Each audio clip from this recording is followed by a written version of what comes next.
Hello दोस्तों, आज की इस वीडियो में हम लोग बात करेंगे ब्लैक फंगस को लेकर।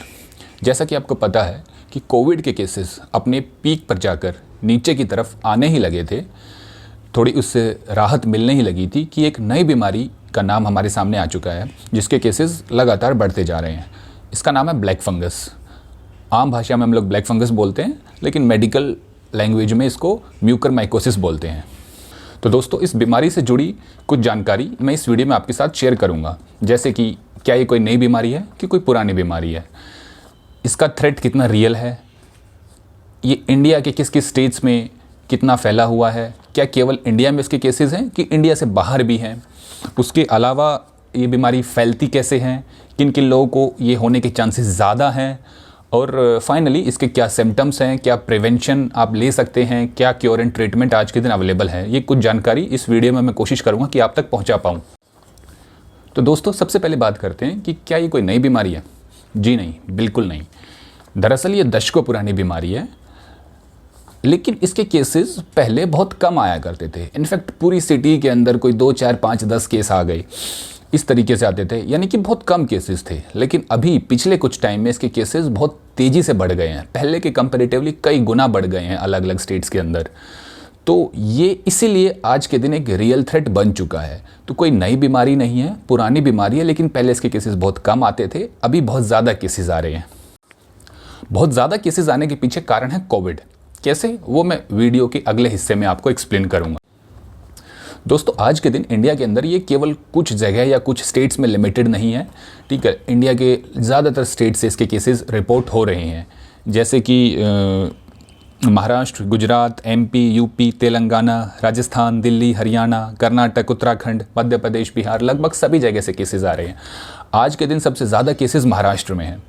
इसमें याद रखिएगा, महाराष्ट्र वो स्टेट है जिसके अंदर कोविड के केसेस भी सबसे तेज़ी से बढ़े थे और सबसे पहले पीक आके गई थी। तो वहाँ पर आज के दिन सबसे ज़्यादा केसेस हैं ब्लैक फंगस के।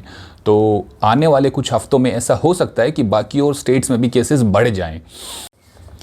क्या इसके केसेस केवल इंडिया में रिपोर्ट हो रहे हैं? नहीं, ऐसा भी नहीं है। बाहर फॉरेन कंट्रीज़ में भी केसेस रिपोर्ट हुए हैं, बट वहाँ पर केसेस बहुत कम रिपोर्ट हुए हैं।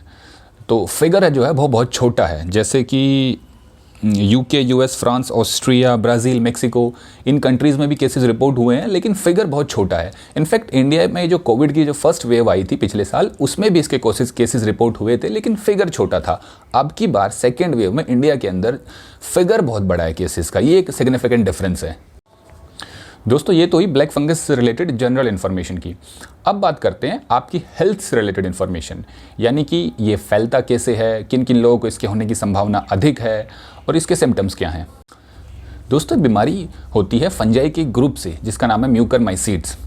अब ये फंजाई कहाँ पाया जाता है? एक्चुअली ये आपके आसपास एनवायरनमेंट में काफ़ी प्रेवलेंट होता है। आपके घर के अंदर डीके हो रहे ऑर्गेनिक मैटर में, जैसे सड़ रहे खाने में, फ्रूट्स में, वेजिटेबल्स में, आपके आसपास डीके हो रहे लीव्स में, प्लांट्स में, सॉइल में, इनफैक्ट एयर में भी इसके ट्रेसेस मिलते हैं। And as per some experts, even healthy individuals के नेज़ल एरिया में भी इसके ट्रेसेस मिलते हैं। तो ओवरऑल ये काफ़ी प्रेवलेंट है आपके आसपास एनवायरनमेंट में। अब अगर ये इतना प्रेवलेंट है आपके आसपास सराउंडिंग में, तो पहले इसके केसेस बिल्कुल नहीं आ रहे थे और अब इसके केसेस बहुत ज़्यादा अचानक से आने लगे। ऐसा क्यों? दोस्तों, उसका कारण है ड्रॉप इन इम्यूनिटी, आपकी इम्यूनिटी का कम होना। और इम्यूनिटी क्यों कम हो रही है आज के दिन, उसका सबसे बड़ा फैक्टर है कोविड। दोस्तों, हुआ क्या कि कुछ लोग कोविड से ठीक होकर हॉस्पिटल से डिस्चार्ज होकर अपने घर चले गए, लेकिन रिकवर होने के 2 से 3 हफ्ते के बाद उन्हें अपने आँख, नाक में कुछ समस्या महसूस हुई और वापस हॉस्पिटल में एडमिट होना पड़ा। कारण था ब्लैक फंगस।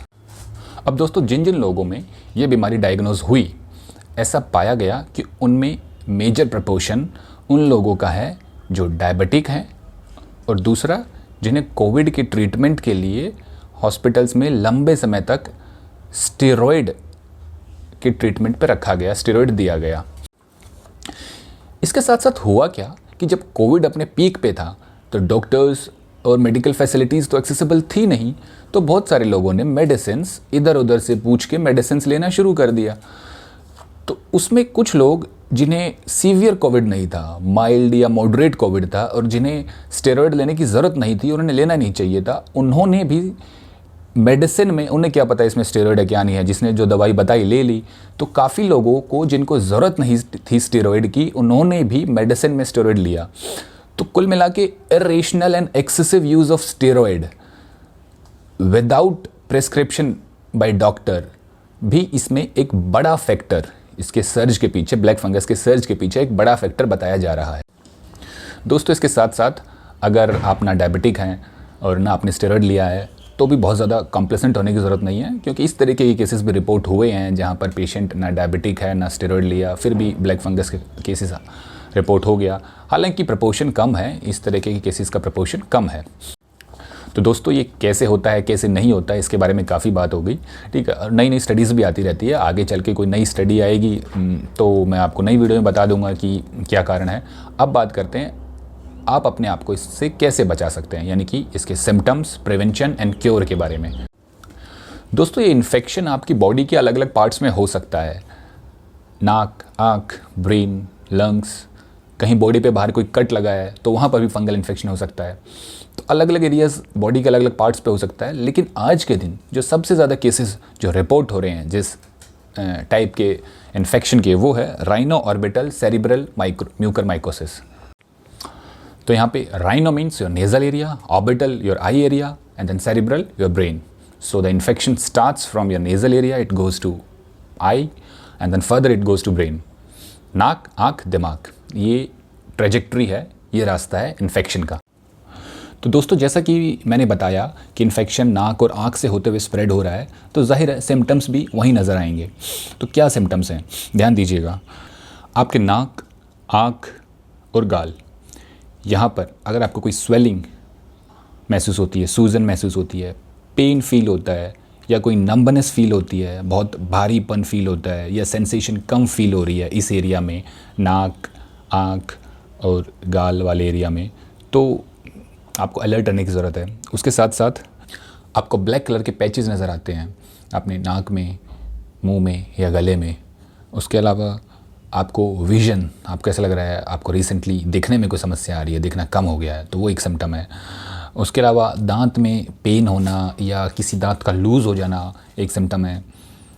आपको अपने फेस के आधे फेस पे अगर नंबनेस फील होती है, भारीपन फील होता है या सेंसेशन कम फील होती है, तो वो भी एक सिम्टम है। नेज़ल डिस्चार्ज इसका एक इम्पॉर्टेंट सिम्टम है। अगर आपके नाक से नेज़ल ब्लीड या ब्लैक कलर का कुछ डिस्चार्ज होता है। तो दोस्तों, ये थे कोविड से रिलेटेड कुछ सिम्टम्स जिनको लेकर आपको थोड़ा ज़्यादा अलर्ट रहने की ज़रूरत है। देखिए, जैसे कि किसी भी बीमारी में होता है, जितना जल्दी आप डायग्नोज कर लेंगे, जितना जल्दी डॉक्टर के पास चले जाएंगे, उतना ही आपकी बॉडी को कम डैमेज होगा और आपके जीवन के बचने के चांसेस भी अधिक रहें। देखिए, अभी ये सारी सिम्टम्स बता के मेरा इंटेंशन कोई पैनिक क्रिएट करने का नहीं है। ऑफकोर्स इसमें कई सारे सिम्टम्स ऐसे हैं जो वैसे ही हो जाते हैं, ब्लैक फंगस के बगैर भी आपको उस तरह की दिक्कतें हो सकती हैं। तो अभी जो टाइम चल रहा है, अगला महीने 2 महीने का जो कोविड से रिकवर होने का टाइम चल रहा है, इस टाइम में हमें इन सिम्टम्स को लेकर थोड़ा ज़्यादा अलर्ट रहने की ज़रूरत है। ख़ास तौर पर वो लोग जो रिसेंटली कोविड से रिकवर हुए हैं और जो डायबिटिक हैं। तो अब बात कर लेते हैं इसके प्रिवेंशन की। देखिए, प्रिवेंशन का सबसे पहले सीधा तरीका यही है कि अगर आप कोविड से अपने आप को बचा लेंगे तो आपको ब्लैक फंगस होने के चांसेस भी कम रहेंगे। तो सबसे पहले कोविड से बचने के लिए जो जो चीज़ें हैं, double masking, sanitation, social distancing, वो सारी चीज़ें, ताकि अपने आप को आप कोविड से बचाए रखें, ब्लैक फंगस से भी बचा पाएंगे। दूसरी बात, चलिए कोविड हो गया, आप कोविड से रिकवर कर गए, तो उसके बाद आप अपना ब्लड शुगर मॉनिटर कर सकते हैं। जो डायबिटिक है उन्हें तो करना ही चाहिए, और जो नॉन डायबिटिक हैं वो भी, जो कोविड से रिकवर हुए हैं, वो अपना ब्लड शुगर मॉनिटर कर सकते हैं। वो हेल्पफुल रहेगा, क्योंकि कोविड क्या करता है, आपका ब्लड शुगर बढ़ाता है। ब्लड शुगर आपकी बॉडी में हाई रहता है तो ब्लैक फंगस के ग्रो करने के चांसेस ज़्यादा होते हैं। तो डायबिटिक, नॉन डायबिटिक दोनों ही जो कोविड से रिकवर हुए हैं, वो अपना ब्लड शुगर मॉनिटर करके रखें। अगर ब्लड शुगर हाई है और सिम्टम्स में भी कुछ नज़र आ रहा है तो चांसेस ज़्यादा हैं ब्लैक फंगस के ग्रो करने के। प्रिवेंशन में एक इम्पॉर्टेंट एस्पेक्ट है स्टेरॉयड वाला। सभी एक्सपर्ट्स ने बोला है कि स्टेरॉयड का रेशनल यूज़ होना चाहिए, यानी कि अगर आप घर पे हैं, आपको माइल्ड या बहुत ही हल्का फुल्का कोविड है, तो आप जो मेडिसिन ले रहे हैं उसमें ध्यान रखें कि स्टेरॉइड की मेडिसिन ना हो। स्टेरॉइड की मेडिसिन तभी लें जब डॉक्टर आपको प्रेस्क्राइब करें, क्योंकि डॉक्टर्स को पता है कि कब देनी है, कितने अमाउंट में देनी है, कितने समय तक देनी है। तो खुद से जो मेडिसिन आप ले रहे हैं ध्यान रखें उसमें स्टेरॉइड वाली मेडिसिन ना हो। अब बात करते हैं इसके ट्रीटमेंट को लेकर। देखिए, इसके ट्रीटमेंट में दो चीज़ें हैं, एक तो मेडिसिन से ट्रीटमेंट करना, दूसरा इन्फेक्टेड पार्ट को सर्जिकली रिमूव कर देना। देखिए, इसमें डॉक्टर्स का कहना है कि पेशेंट्स हमारे पास बहुत लेट आते हैं, वो लेट डायग्नोज करते हैं और हमारे पास लेट आते हैं, तब तक इन्फेक्शन बहुत ज़्यादा स्प्रेड हो चुका होता है। तो ऐसे में जिस हिस्से में वो स्प्रेड हो चुका होता है उस पूरे हिस्से को निकालना पड़ता है। जैसे कि आपने टीवी पे बड़ी हॉरिबल पिक्चर्स देखी होंगी, किसी का जबड़ा निकाल दिया, किसी की आंख निकाल दी, क्योंकि वो उस हिस्से में काफ़ी फैल चुका है और वो क्योर नहीं हो सकता। अब इतना ज़्यादा फैल चुका है, आंख में इतना ज़्यादा फैल चुका, क्योर नहीं हो सकता है। अब वो फर्दर और ज़्यादा स्प्रेड ना हो, आपके ब्रेन तक ना जाए, और ज़्यादा डैमेज ना कर पाए, इसलिए उस हिस्से को निकालना पड़ता है। ये है सर्जिकल ट्रीटमेंट। इसके अलावा इसका एक इंजेक्शन अवेलेबल है, एम्फोटेरिसिन बी। ये एक इंजेक्शन कोई 3,500 से लेकर 5,000 पर डोज के आसपास इसकी कॉस्ट है, और लगभग 8 हफ्ते तक हर रोज़ एक इंजेक्शन लगाना पड़ता है। ये दूसरा मेडिकल जो थ्रू मेडिसिन ये ट्रीटमेंट भी अवेलेबल है। तो अगर आप इसको जल्दी से जल्दी आइडेंटिफाई कर लेंगे, डायग्नोज कर लेंगे, जल्दी से जल्दी डॉक्टर के पास चले जाएंगे, तो ऐसे में आपका जीवन तो बच ही जाएगा, और उसके साथ साथ आपकी बॉडी को जो डैमेज होगा वो डैमेज भी कम होगा। दोस्तों, इसका मोर्टेलिटी रेट बहुत हाई है, 50% इसका मोर्टेलिटी रेट है। कोविड का मोर्टेलिटी रेट 1-1.5% के आसपास है, इसका 50% है। 50% इन्फेक्शन के केसेस में पेशेंट की डेथ हो जाती है। बचे हुए केसेस में किसी की आई सर्जिकली रिमूव करनी पड़ गई, किसी का जबड़ा सर्जिकली रिमूव करना पड़ गया। तो ये बड़ा लीथल इन्फेक्शन है, कोविड से कहीं ज़्यादा लीथल इन्फेक्शन है। उम्मीद ये है कि इतना ज़्यादा स्प्रेड नहीं होगा जैसे कोविड स्प्रेड हुआ, लेकिन अगर हो जाता है इन्फेक्शन तो कोविड से कहीं ज़्यादा लीथल है। ओके दोस्तों, thanks for watching the video. नमस्कार।